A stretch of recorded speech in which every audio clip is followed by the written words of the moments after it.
I just have a final wrap-up slide, essentially just to summarize what we've presented you today is this framework or tool we have for considering risk of bias due to missing evidence in a meta-analysis.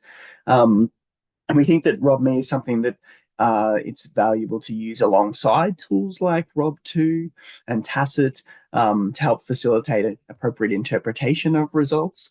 Particularly for those of you who started using Rob2, you'll probably have noticed that there is a related domain on risk of bias in selection of the reported result, which essentially relies on a similar type of analysis of comparing across protocols and registration entries and journal articles. So doing these tasks simultaneously is as likely to be beneficial.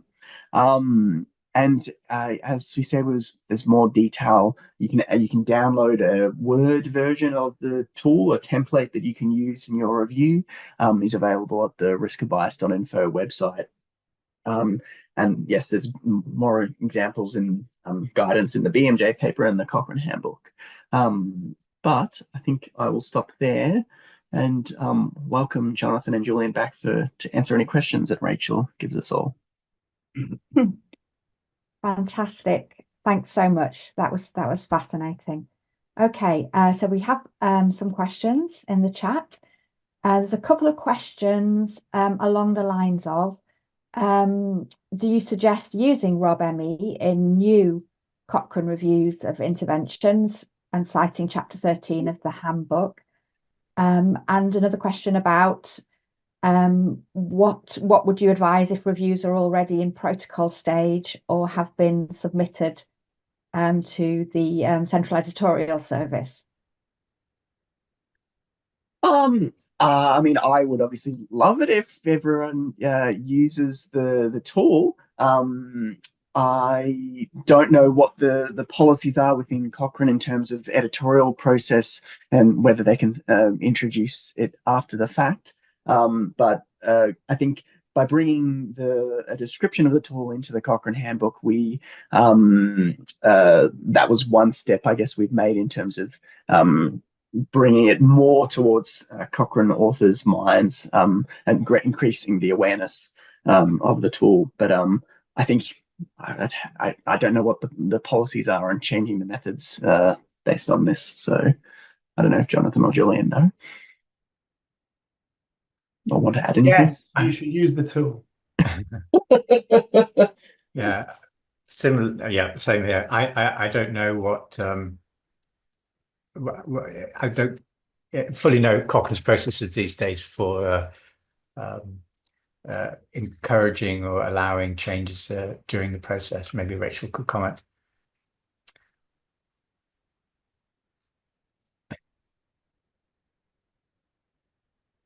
Oh, Rachel seems to have frozen on my picture.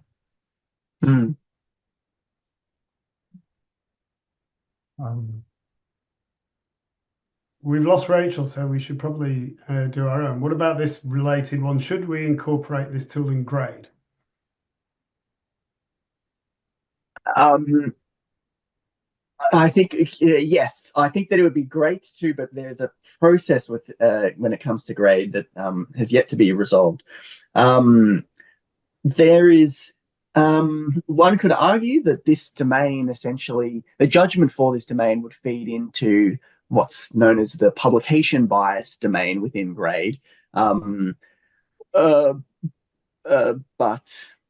we haven't really made much headway in terms of getting formal approval to do that. But I mean, there are some people I've spoken to within the grade working group who said that they've already started using it as one of several methods to help inform that judgment. So I think if you've done an assessment, then it would be foolish, I think, to ignore the information you've got from that assessment and not factor it into your grade judgment. But it's not an official policy.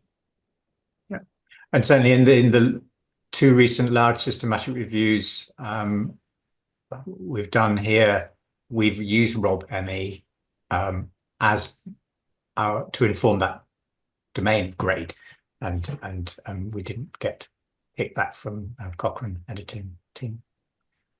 There's a Couple of related questions. I'm taking over as chair, and you two can do the work. Is there a way to discern whether the risk of bias due to missing evidence arose from the systematic review methods versus the studies? For example, if no study registers research, like in your example, Julia. And then related to that from Emma Axon, if a meta-analysis is at high risk of bias, in what circumstances would we decide not to pull the results at all? I guess we must have pulled the results to deem the meta-analysis a high risk of bias. But anyway, who's going to take those? Well, do you want to take the first one? Yep. Go for it. I thought I said, did you want to take the first one? Oh, I'll take the first one. Yeah, definitely. Yeah, I guess I think that there's not really a formal way to say which is contributing more to the bias, whether the choice of the methods that the review authors have used themselves versus the problems within the studies themselves. But I think that's why we're still asking you to collect this information and document that as part of the assessment. But I'm not sure if there's a formal way to put the blame on one versus the other. Because it's part of the narrative, the discussion of your review, couldn't it? I mean, because you would certainly know the answer to the question. And what about pooling versus not pooling? Julian, that's something I haven't really thought about. I have to admit. Oh, here's Rachel. I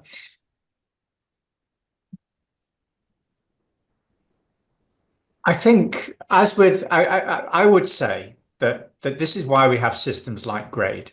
It's to put a judgment against a result rather than to hide the result, or, to suppress the result and leave the reader to make a whole load of complicated judgments themselves. So I would say probably on balance, it's better to present the meta-analysis alongside the grade judgment, which includes a Rob ME assessment or whatever assessment of the publication bias domain, and make sure that they are presented together and not divorced. I think would be my judgment on the spot today. And there's a technical one about the figures with depicting the missing studies, which we all agree are really helpful. Yeah, so they were created with a mix of Stata and PowerPoint. One of our colleagues at Monash University, Simon Turner, has been doing a bit of work in both R and Stata to help generate these types of figures, and hopefully we'll be able to put code on, share the code for those quite soon. But yes, I don't think there's any functionality in RevMan at the moment to do that. So you would have to generate it outside and then bring it in as a figure.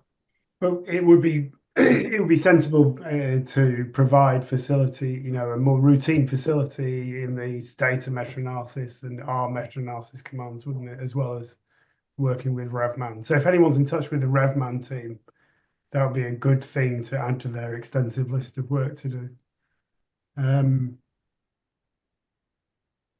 The question about, sorry, hello, Rachel. We've taken over. I'm so sorry. I think our kettle has exploded downstairs and cut the power. I'm really sorry. Not a problem. So the question about contacting authors, the question is, written in terms of whether we, for this running example we did, this wasn't our review, so no, we haven't contacted the authors, but in doing a Cochrane review and you identify a study that has suppressed or likely or potentially suppressed outcome data, obviously a very sensible thing to do is to approach the authors and see if you can get hold of those data. But of course, as I think I acknowledged in the comment, it is difficult to get information. They often don't respond, or they just often don't respond, or may not have the data. So we haven't for this example, but in theory, at least, if doing a full Cochrane review, one would write to the authors. And then somebody called Miranda Cumpston has got a question about the advantages and disadvantages of trying to quantitatively estimate how much missing evidence is enough to potentially sway results? That's a nasty question, Miranda. Come on. Early in I'm the going to handball that to the statisticians, Julian and Jonathan. Jonathan, it's about time you answered the question, isn't it? Well, the advantage is that it would be really useful, and the disadvantage is it would be hard.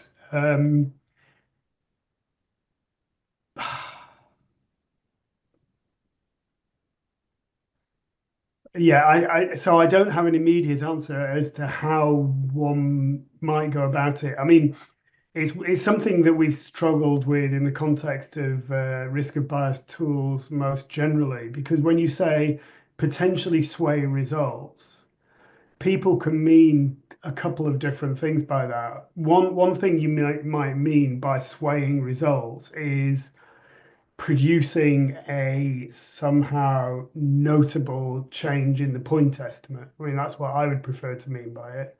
So what I'm saying there is that, for example, a change in the point estimate from 1.2 to 1.22 or 1.18 wouldn't be particularly notable, whereas a change from 1.2 to 1.4 would be notable.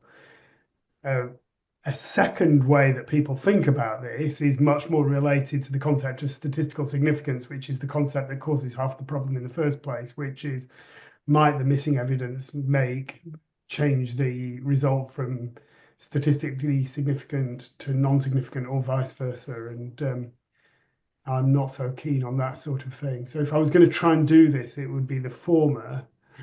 And I guess it would be perfectly possible to do a sensitivity analysis asking, well, what I don't think we've advocated it or thought it through, but you could say, well, if we said we were interested in whether the result might be biased by 10% or more, you could work out the size of effect from the missing evidence that would be required, especially when you know something about the size of the studies with missing evidence.